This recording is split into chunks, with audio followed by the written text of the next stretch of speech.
Judah, my trust is in you. Ancient of days, my trust. Frères et sœurs de l'émission, la manne du ciel. La manne jaillit toujours abondamment du ciel et nous donne la puissance de notre Seigneur Jésus-Christ, le Dieu de gloire, le Tout-Puissant, celui qui était, qui est et qui vient. C'est Jésus-Christ. C'est le même, il ne change pas. Et ce matin, il nous bénit avec sa parole, car lui-même, il est la parole de Dieu. Cette émission est présentée par le serviteur Jules Komla Sossou de l'église missionnaire Philadelphie de Christ à Lomé, au Togo. Et nous sommes tellement heureux, très contents de partager avec toi cet enseignement de Dieu Tout-Puissant, la parole de Dieu. La parole de Dieu, il faut qu'on la connaisse. Si on ne la connaît pas, on dira notre propre parole. Et nous serons perdus. Dieu dit, dans Jean 1, verset 1, au commencement était la parole. Et la parole était avec Dieu. Et la parole était Dieu. Donc, au commencement, avant la fondation du monde, c'était la parole. Mes frères, mes soeurs, la parole de Dieu, c'est ça qui était au commencement. La parole. Donc, avant la fondation du monde, c'était la parole. Et cette parole était Dieu. Et cette parole qui était Dieu, elle était également avec Dieu. Et je t'avais dit que si elle était avec Dieu, la parole est l'âme de Dieu. Et l'âme de Dieu, c'est Dieu lui-même. Parce que la parole, tu ne la vois pas. L'âme, personne n'a jamais vu l'âme. Mais Dieu est sa propre parole. Et la parole a été manifestée. Mes frères, mes sœurs, la parole de Dieu s'est fait chair. Alors nous lisons dans Jean 1, verset 14, et la parole a été faite chair. Et elle a vécu parmi nous pleine de grâce et de vérité. Et nous avons contemplé sa gloire, une gloire comme la gloire du Fils unique venu du Père. Alors, la parole est pleine de grâce et de vérité. Qui est plein de grâce et de vérité? Alors le verset 17 nous dit, Jean 1, verset 17, nous dit, Moïse nous a donné la loi. Jésus-Christ est venu avec la grâce et la vérité. Et donc, c'est Jésus-Christ, la parole de Dieu, qui a été faite chair. Et elle est venue habiter parmi nous, pleine de grâce et de vérité. Et Jésus-Christ, qui est venu avec nous et est resté avec nous, est plein de grâce et de vérité. C'est lui que nous devons connaître. C'est lui donc la parole de Dieu, oui. Puisque, et la parole, Jean 1, verset 14, et la parole a été faite chair. Et elle a habité parmi nous pleine de grâce et de vérité. Et nous avons contemplé sa gloire, une gloire comme la gloire du Fils unique venu du Père. Et dans le verset 17, la parole de Dieu nous dit, Moïse nous a donné la loi. La grâce et la vérité sont venues par Jésus-Christ. Donc, c'est Jésus-Christ qui est la parole de Dieu, qui a été manifestée en chair. C'est lui qui est venu avec la grâce et la vérité. Et ce qui est important à savoir, c'est que cette parole était Dieu. La parole, au commencement, était la parole était avec Dieu, et la parole était Dieu. Donc, Dieu a été donc fait chair. Oui, Dieu a été fait chair. Alors nous lisons dans 1 Timothée 3, verset 16, et sans contredit, le mystère de la piété est grand. Dieu a été manifesté en chair, justifié par l'Esprit, vu des anges. C'est en ce temps que les anges l'ont vu des anges, prêché aux païens, c'est-à-dire aux gentils, cru dans le monde, élevé dans la gloire. La parole qui est Jésus-Christ a été élevé dans la gloire, Donc, il a été porté dans les cieux, dans toute sa gloire. Alors, il faut qu'on comprenne que Jésus-Christ est venu sur la terre. C'est lui, la parole de Dieu, qui a été faite chair. Il est venu avec la grâce et la vérité, c'est-à-dire l'esprit de grâce et l'esprit de vérité, pour nous donner l'esprit de vie. Alléluia. Il est le chemin, la grâce. Il est la vérité, l'esprit de vie, vérité. Et la vie, l'esprit de vie. Romains 8, verset 2. Et donc, à partir de là, nous comprenons que c'est Jésus qui est venu jusqu'à nous sur la terre. Et la dernière fois, je te parlais de la révélation qu'il nous donne. Pour qu'on sache qui il est. Et s'il est venu jusqu'à nous sur la terre. Alors il s'est manifesté à Abraham. Dans le pays d'Orient. Et il lui a dit de partir pour le pays de Canaan. Et que là, il le bénira. Abraham est parti avec son père. Ils se sont arrêtés à Charan. Et son père Terah a recommencé à faire de l'idolâtrie. C'est ça. Il faut connaître la parole. Ça se trouve dans Josué 2. Josué 24, pardon, verset 2. Josué 24, verset 2. Tu trouveras ça là-bas. Et à la mort du père d'Abraham, Abraham, il s'appelait Abraham à l'époque, il ne savait plus, il avait oublié entre-temps ce que Dieu lui avait dit. Et Dieu s'est encore révélé à lui dans son sommeil. Et lui a dit qu'il le conduira dans un pays. Et Abraham a suivi Dieu. Et Dieu lui a dit qu'il le bénira. Et que c'est lui-même Dieu qui maudira celui qui le maudira. Et Abraham l'a suivi. Mais Abraham avait une femme, Sarah, qui ne faisait pas d'enfant. Abraham était complètement découragé. Et lorsque Sarah lui a donné sa servante Agar, qu'elle aussi elle a eu en Égypte, parce que Agar est égyptienne, eh bien, Abraham a sauté sur l'occasion et a enceinté Agar, qui lui a donné un fils, Ismaël. Et Dieu n'a plus parlé à Abraham pendant 13 ans. 13 ans. Et après 13 ans, Dieu, dans sa pure grâce, il nous aime tellement. Mes frères, mes sœurs, il faut comprendre cela. Dieu, il nous aime. Dieu, dans sa pure grâce, est apparu lui-même à Abraham et lui a dit, je te lis cela, et c'est très important. Car dans tout ce que nous faisons, cette partie de la parole est capitale. Dans Genèse 17, verset 1, la parole de Dieu nous dit, lorsque Abraham eut 99 ans, donc 13 ans plus tard, l'Éternel apparut à Abraham.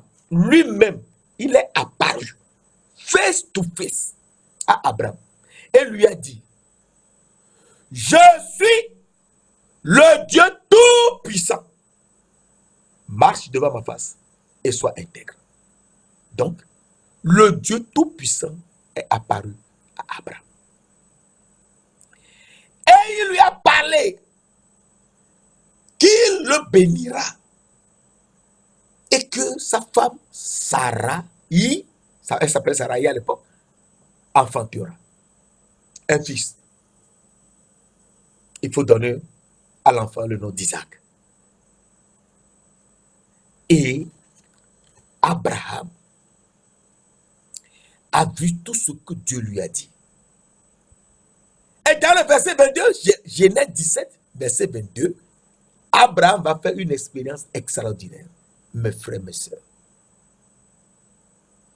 Abraham va faire une expérience extraordinaire qu'il faut qu'on suive et comprendre la suite. Verset 22, lorsque Dieu eut achevé de lui parler, il s'éleva au-dessus d'Abraham. Lorsqu'il finit de lui parler, parce qu'il lui a apparu face à face, Abraham l'a vu. Et c'est qui il est. Il s'est élevé devant Abraham jusque dans le ciel.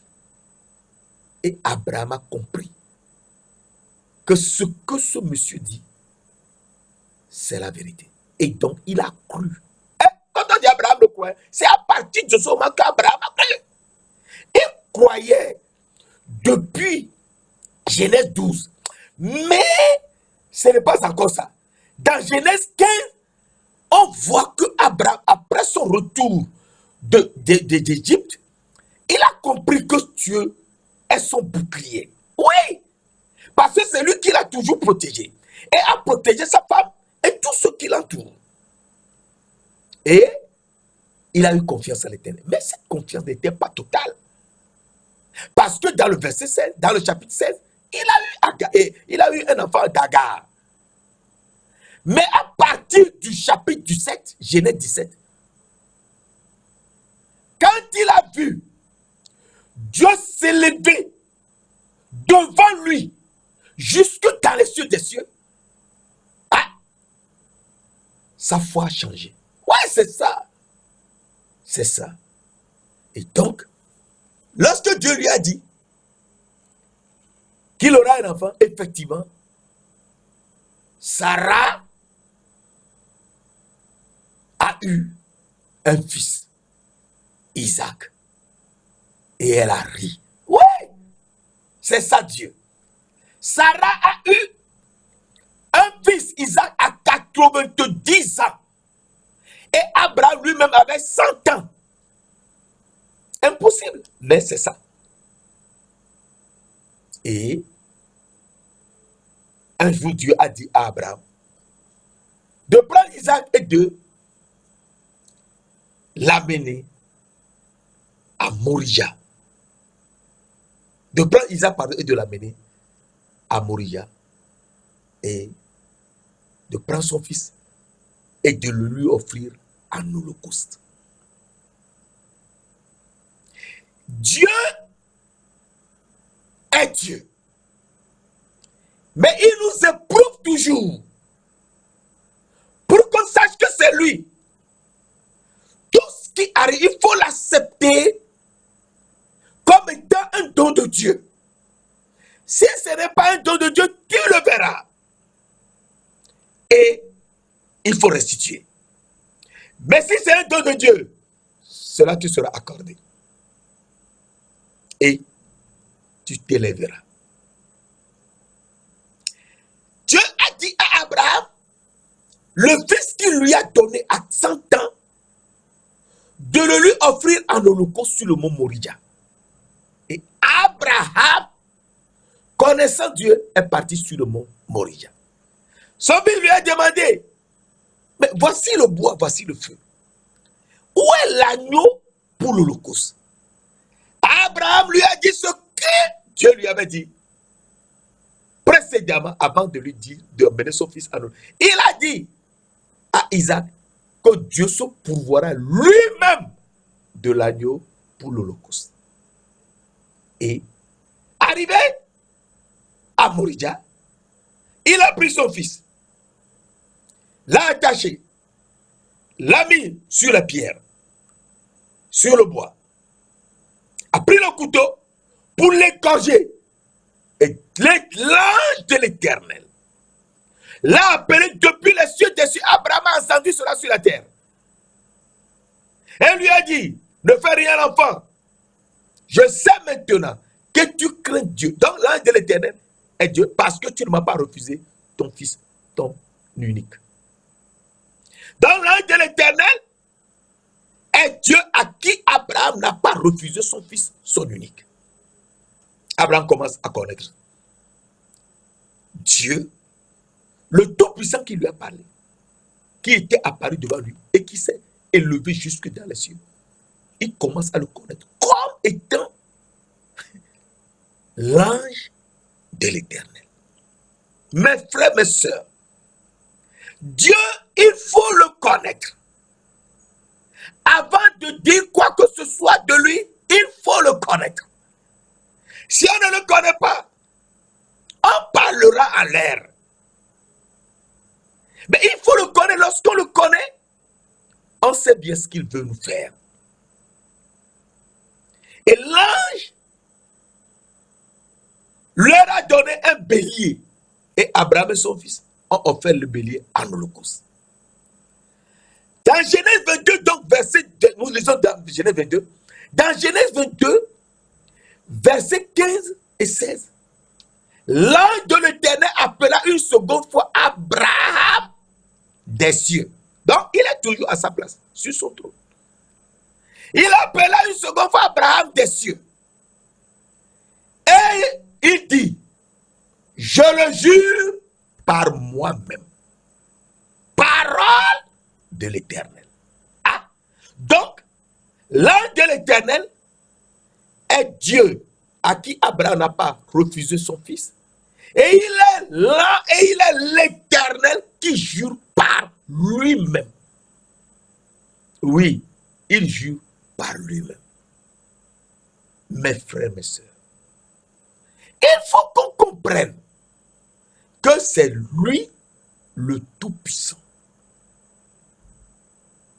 L'ange de l'Éternel. C'est lui le Tout-Puissant qui avait parlé à Abraham. Et il a dit à Abraham qu'il le bénira. Il bénira également sa postérité, etc., etc. Et Abraham a su que l'ange de l'Éternel est bien Dieu et il est l'Éternel. Donc, l'Éternel apparut à Abraham, et lui a dit, je suis le Dieu Tout-Puissant. Abraham a su que l'Éternel est le Dieu Tout-Puissant.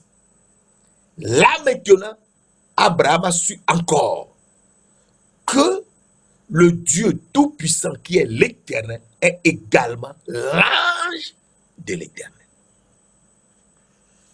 Et il faut qu'on suive bien la parole parce que il a juré par lui-même.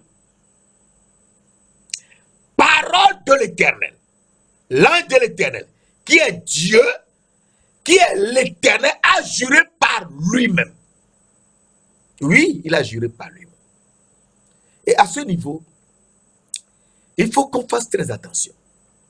Parce que lorsque Moïse est parti, Dieu l'a appelé, c'est ce qu'on verra tout à l'heure.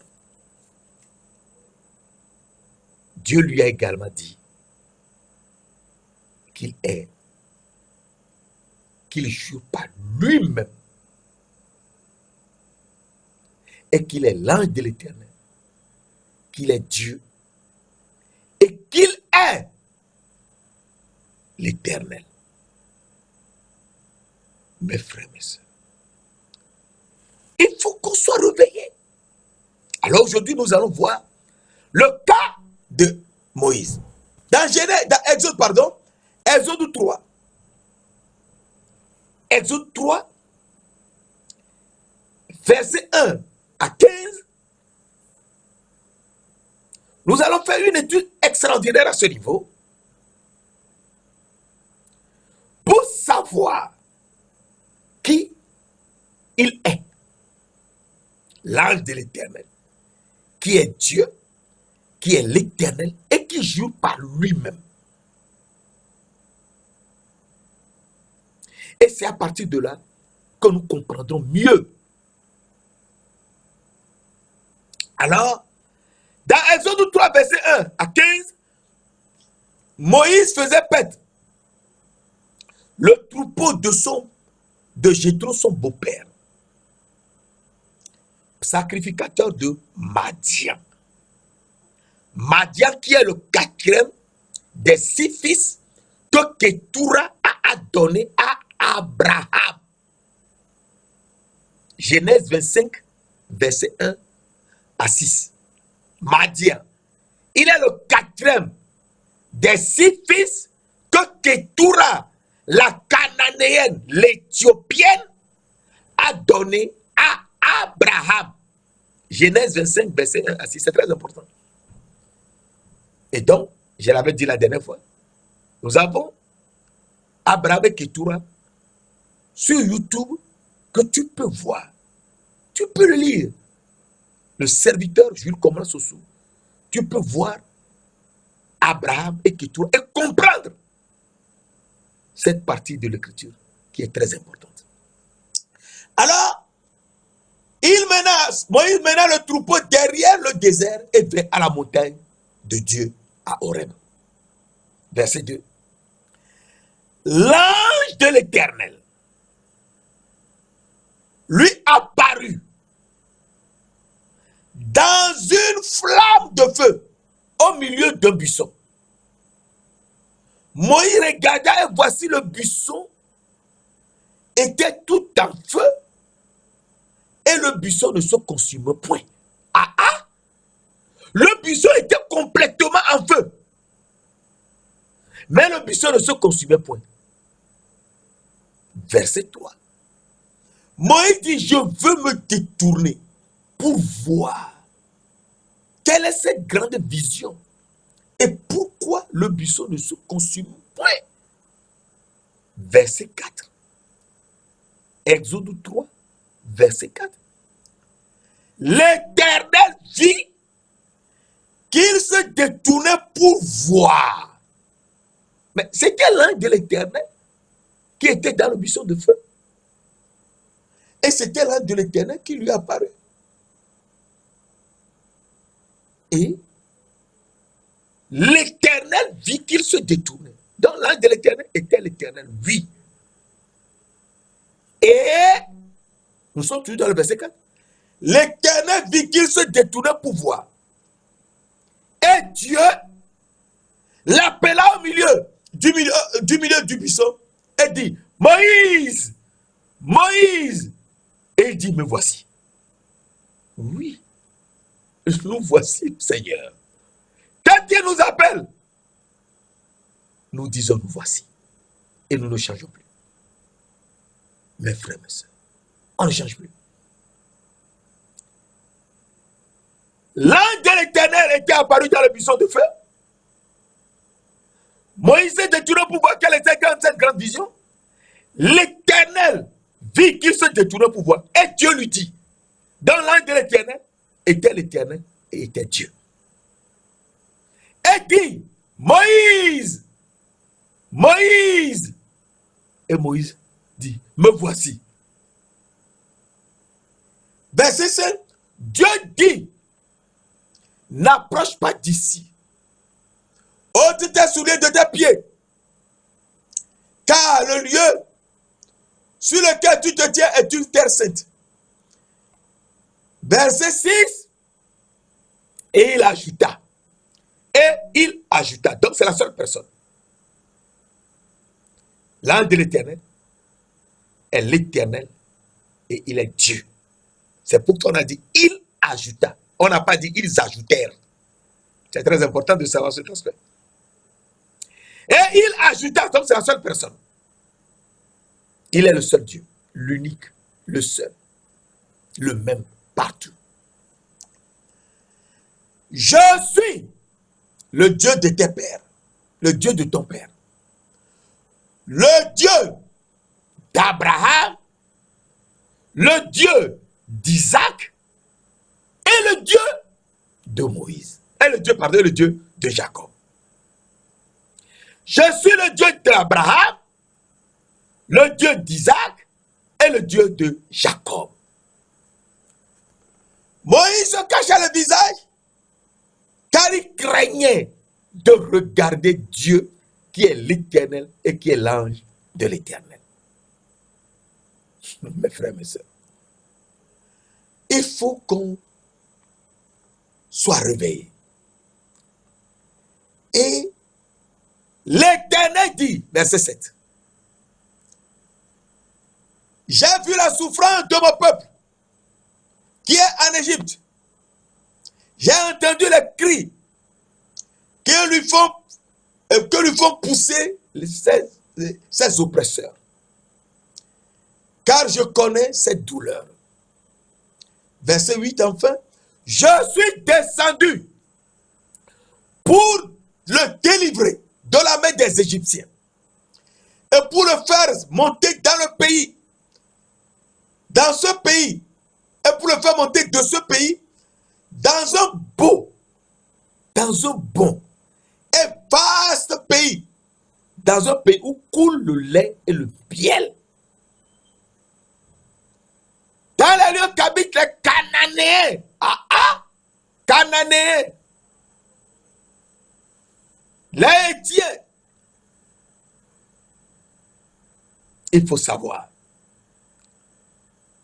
que Heth est le fils direct de Canaan. Heth est le fils de Canaan. Genèse 10, verset, on va voir ça rapidement. Genèse 10,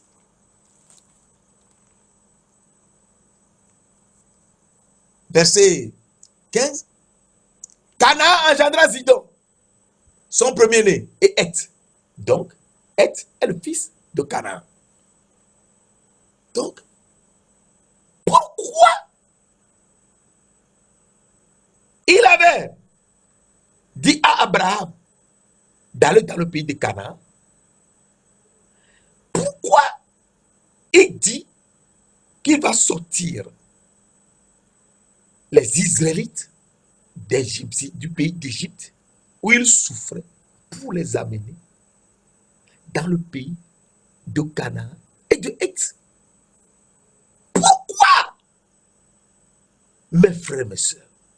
Alors, le but pour lequel Dieu a appelé Moïse, c'est un, que c'est lui l'ange de l'Éternel, deux, que c'est lui l'Éternel, et trois, que c'est lui Dieu. Et qu'il est le Dieu d'Abraham, le Dieu d'Isaac et le Dieu de Jacob. Pourquoi? Et Abraham, Isaac et Jacob ont été tous enterrés dans le pays de Canaan. Je te lis Genèse 49, Genèse 49, qui est un verset très important. Genèse 49, verset 29 à 33. Genèse 49. Alors, il faut connaître la parole. Parce que si nous ne connaissons pas la parole, et nous allons nous amuser. Oh, il ne faut pas s'amuser. La parole de Dieu, il ne faut pas s'amuser avec ça. Il faut s'y accrocher et bien l'étudier. Nous lisons dans Genèse 49, verset 29 à 33. Puis Jacob donna cet ordre. Je vais te recueillir auprès de mon peuple. Enterrez-moi avec mes pères dans la caverne qui est au champ d'Éphron, le Hétien.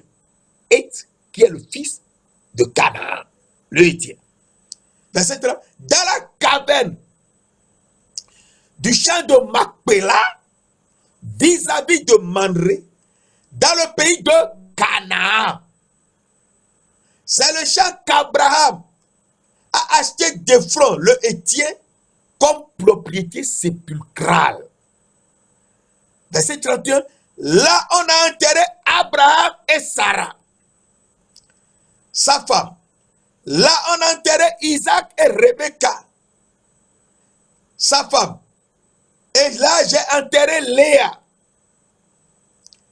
La caverne, le champ et la caverne qui s'y trouvent ont été achetés des fils de Heth. Heth qui est le fils de Canaan. Lorsque Jacob eut achevé de donner ses ordres à ses fils, il retira ses pieds et il fut recueilli auprès de ses pères. Et Joseph est parti avec les gens dans le pays de Canaan. Je te lis cela. Genèse 25.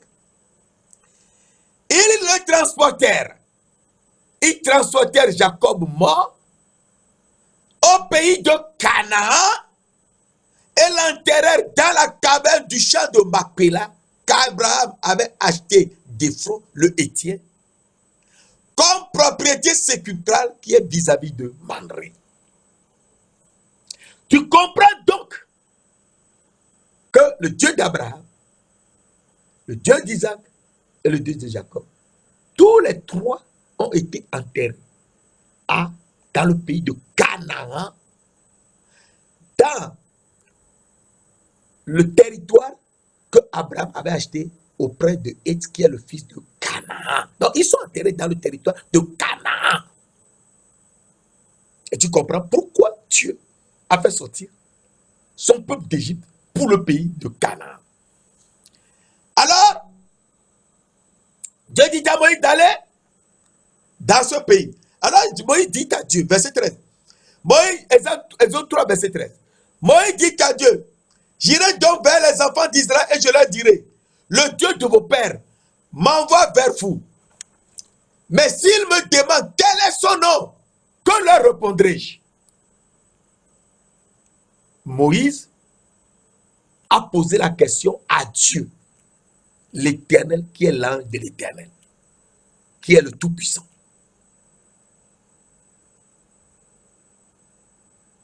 Et l'Éternel va lui répondre, mes frères, mes sœurs, il faut qu'on connaisse la parole. Parce que si on la connaît, tant soit peu seulement, on est réveillé et on la suit. Je te relis verset 13. Moïse dit à Dieu. Donc, il est en train de causer avec Dieu, de parler face à face. Moïse dit à Dieu, j'irai donc vers les enfants d'Israël et je leur dirai, le Dieu de vos pères m'envoie vers vous. Mais s'ils me demandent quel est son nom, que leur dirai-je? Quel est le nom de Dieu? Quel est le nom de Dieu? Est-ce l'ange de l'Éternel? Est-ce l'Éternel? Est-ce Dieu? Non. Il faut connaître son nom. Moïse a demandé à Dieu si les enfants d'Israël lui posent la question, quel est le nom de Dieu? Qu'est-ce qu'il doit leur répondre? Alors Dieu dit à Moïse, mes frères, mes sœurs, il faut qu'on suive la parole. Exode 3, verset 15, verset 14, pardon, Exode 3, verset 14 et 15. Dieu dit à Moïse, je suis celui qui suis.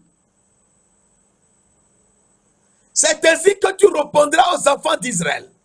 Celui qui s'appelle je suis m'a envoyé vers vous. Donc Dieu a donné son nom et son nom c'est je suis. Je suis, oui, je m'a envoyé vers vous. Dieu dit encore à Moïse, verset 15, Dieu dit encore à Moïse, tu parleras ainsi aux enfants d'Israël. Le Dieu de vos pères, le Dieu d'Abraham, le Dieu d'Isaac et le Dieu de Jacob m'envoie vers vous. Voilà mon nom pour l'éternité. Voilà mon nom de génération en génération. Voilà mon nom pour l'éternité. Je suis, c'est mon nom pour l'éternité. C'est cela mon nom. Je suis de génération en génération. Donc, je suis, c'est son nom pour l'éternité. Oui, c'est son nom pour l'éternité. Donc, éternellement, c'est je suis. Oui, éternellement, je suis. Jésus-Christ est le même hier, avant la fondation du monde, dans l'éternité passée. Aujourd'hui, il est, je suis. Et éternellement, c'est son nom pour l'éternité. Je suis pour l'éternité. C'est son nom, je suis pour l'éternité, de génération en génération. C'est lui le Père éternel. Alors, à partir de là, il faut qu'on réfléchisse pour savoir que c'est donc lui. Je suis. Oui. C'est donc lui, je suis. Oui. Et donc, je suis est l'ange de l'éternel. Il est l'éternel et il est Dieu. Et je suis est venu sur la terre. Je suis, c'est son nom pour l'éternité. Jésus-Christ est le même hier, éternité passée. Aujourd'hui, c'est lui je suis. Et éternellement, c'est lui je suis pour l'éternité, de génération en génération. C'est là que tu comprends, Hébreu 13, verset 8. Hébreu 13, verset 8. C'est le Père éternel. Et je suis, nous dit, dans Jean 8, verset 56 à 58, on doit connaître je suis, qui est le même hier, aujourd'hui et éternellement. Je suis est son nom pour l'éternité, de génération en génération. C'est lui, le Père éternel. Mais il veut nous l'expliquer lui-même. Alors nous lisons dans Jean 8, verset 56 à 58. Et nous sommes complètement situés. Et il faut qu'on soit situé. Sinon, on s'amusera.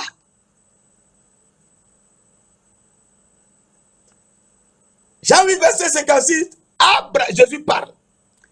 Abraham, votre père, a tressailli de joie de ce qu'il verrait mon jour. Il l'a vu et il s'est réjoui. Je répète, Jean 8, verset 56. Abraham, votre père, a tressailli de joie de ce qu'il verrait mon jour. Il l'a vu et s'est réjoui. Et les gens étaient surpris. Comment il a vu? Alors le verset 57 nous dit, les Juifs lui dirent, oh Seigneur Jésus-Christ, donne-nous la foi pour qu'on te suive. Verset 57, les Juifs lui disent, tu n'as pas encore 50 ans et tu as vu Abraham. Verset 58, Jésus leur dit, avant que Abraham fût, je suis. Alors là, les Juifs étaient sidérés. Et ils ont pris des pierres pour le lapider. Verset 50, je te lis cela. Verset 59. Là-dessus, les Juifs prirent des pierres pour le lapider. Mais Jésus se cacha et sortit du temple. Mais comment a-t-il fait pour sortir du temple alors que les Juifs ont pris des pierres pour le lapider dans le temple? Comment a-t-il fait pour sortir du temple? Mes frères, mes sœurs, il est sorti du temple. Tout simplement parce que c'est lui également le Dieu invisible. S'il veut, il apparaît. S'il ne veut pas, il disparaît. Mes frères, mes sœurs, le Dieu invisible. Cela également se trouve sur YouTube et Facebook. Et tu trouveras le Dieu invisible et tu l'étudieras à ce niveau et tu seras rempli de la connaissance de Dieu. La connaissance seulement. La connaissance. Alors, je suis est venu jusqu'à nous sur la terre. Et je te montre le dernier verset et on va vers la fin. Jésus est parti, il a fait sa mission et il va la finir. Il va la finir en nous donnant quelque chose d'extraordinaire. Il est venu sur la terre pour nous donner son sang, pour nous laver. C'est pour ça qu'il est venu. Briser la tête du serpent. Il a déjà brisé dans Matthieu 4, verset 1 à 11. Il faut maintenant qu'il se laisse mordre au pied par le serpent. Je suis en train de te lire Genèse 3, verset 15. Et sur la croix, on va le percer et du sang et de l'eau seront sortis. C'est avec cette eau, qui est l'eau paisible dont on nous lave, dont Jésus-Christ même nous lave. Et nous sommes retransformés. Nous redevenons des agneaux. Notre âme est restaurée et nous le suivons. On verra cela plus tard. Mais ce que je voulais te lire ici, c'est qu'à Gethsemane, où Jésus a prié son Père 3 fois et les gens s'étaient endormis. Et lorsqu'il a fini, il les a réveillés. Et Judas Iscariote est venu avec des gens pour attraper Jésus. Et là, Jésus, sachant tout ce qui devait lui arriver, s'avança. Il savait tout ce qui devait lui arriver, avant même de venir sur la terre. Et c'est ça. Tu es chamboulé. Avant de venir sur la terre, avant même de faire la terre, il savait ce qui devait lui arriver. Avant de venir sur la terre, lui, l'ange de l'éternel, qui est Dieu, et qui est je suis pour l'éternité. Il savait ce qui devait arriver. Jésus, sachant tout ce qui devait lui arriver, s'avançait et dit, qui cherchez-vous? Verset 5, il lui répondit, Jésus de Nazareth. Jésus leur dit, je suis. Jésus leur dit, je suis. Dans plusieurs Bibles, on a dit c'est moi. Non, c'est moi, ça ne veut rien dire. Non. C'est je suis. Jésus leur dit, je suis. Lorsque Jésus leur eut dit, je suis, ils reculèrent et tombèrent par terre. Le nom Jésus, je suis, a fait tomber tout le monde par terre. Mes frères, mes sœurs, il faut qu'on le connaisse. C'est très important. Il faut le connaître. Si on ne le connaît pas, on s'amusera. Alors, il faut qu'on se pose la question. Je suis qui est venu jusqu'à nous sur la terre. Il est le Dieu d'Abraham, le Dieu d'Isaac et le Dieu de Jacob. Pourquoi on a dit le Dieu d'Abraham, le Dieu d'Isaac et le Dieu de Jacob. Alors, je te disais précédemment, dans Genèse 17, verset 17, Genèse 17, verset 1, l'Éternel apparut à Abraham et lui dit, je suis le Dieu Tout-Puissant, marche devant ma face et sois intègre. Dans le verset 22, Genèse 17, verset 22, lorsqu'il eut achevé de lui parler, Dieu s'éleva au-dessus d'Abraham. Donc, il s'est élevé. Avec Isaac, il est apparu à Isaac aussi. Et il lui dit, il eut une famine, Genèse 26, il eut une famine dans le pays, outre la première famine qui eut lieu du temps d'Abraham. Et Isaac alla vers Abimelech, roi des Philistins, à Guérar. L'Éternel lui apparut vis-à-vis, face à face. C'est ça, mes frères. Lui apparut face à face, comme à son père. Et dit, ne descends pas en Égypte, demeure dans le pays que je te dirai. Verset 3, séjourne dans ce pays-ci, je serai avec toi, je te bénirai, car je donnerai toutes ces contrées à toi et à ta postérité. Je tiendrai le serment que j'ai dit à Abraham, ton père, etc., etc. Et quand il a fini de parler avec lui, Dieu a fait quoi? Il lui est apparu. Eh bien, Dieu s'est élevé au ciel. Et là, Isaac aussi, il a su que c'est le Dieu Tout-Puissant. Alors, je te lis cela. Dans Genèse 28, versets 1 à 3, Isaac appela Jacob, le bénit et lui donna ce temps. Tu ne prendras pas une femme parmi les filles de Canaan.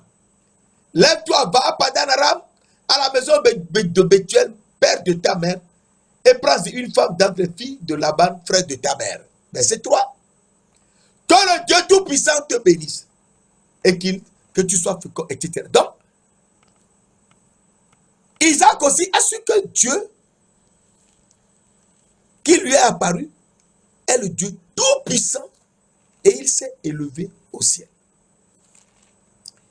Alors, Jacob, Dieu lui apparut face à face également. Dans Genèse 35, verset 9, la parole de Dieu nous dit, Dieu apparut encore à Jacob après son retour de Padan Aram et il le bénit. 10. Dieu lui dit, ton nom est Jacob. Tu ne seras plus appelé Jacob, mais ton nom sera Israël. Et il lui donna le nom d'Israël. Verset 11. Dieu dit à Jacob, je suis le Dieu Tout-Puissant. Sois fécond et multiplie. Verset 13. Lorsqu'il lui finit de parler avec Jacob, verset 13, Dieu s'éleva au-dessus de Jacob dans le lieu où il lui avait parlé. Donc, Jacob aussi a su que Dieu s'élève. C'est pour ça qu'on dit Dieu d'Abraham, Dieu d'Isaac et Dieu de Jacob. Parce qu'il est le Dieu Tout-Puissant, l'Éternel, et l'ange de l'Éternel. Et il s'élève au ciel. Et c'est lui, je suis. Et je suis qui est venu jusqu'à nous sur la terre. Il s'est élevé également au ciel. Oui, mes frères, mes sœurs. Alors nous lisons cela rapidement. Dans Acte 1, verset 8 à 11, Jésus dit, vous recevrez une puissance.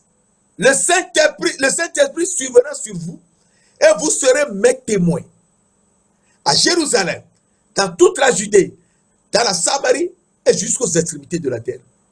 Si tu n'as pas le Saint-Esprit, tu ne peux jamais rendre témoignage de Jésus-Christ. Verset 9, acte 1, verset 9. Après avoir dit cela, Jésus fut élevé pendant qu'il le regardait, et une nuée le déroba à leurs yeux. Jésus fut élevé au ciel. Ah, oui, il fut élevé au ciel.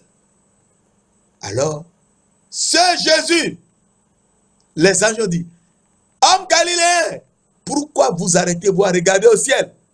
Ce Jésus qui a été enlevé au ciel du milieu de vous reviendra de la même manière que vous l'avez vu allant au ciel. Et dans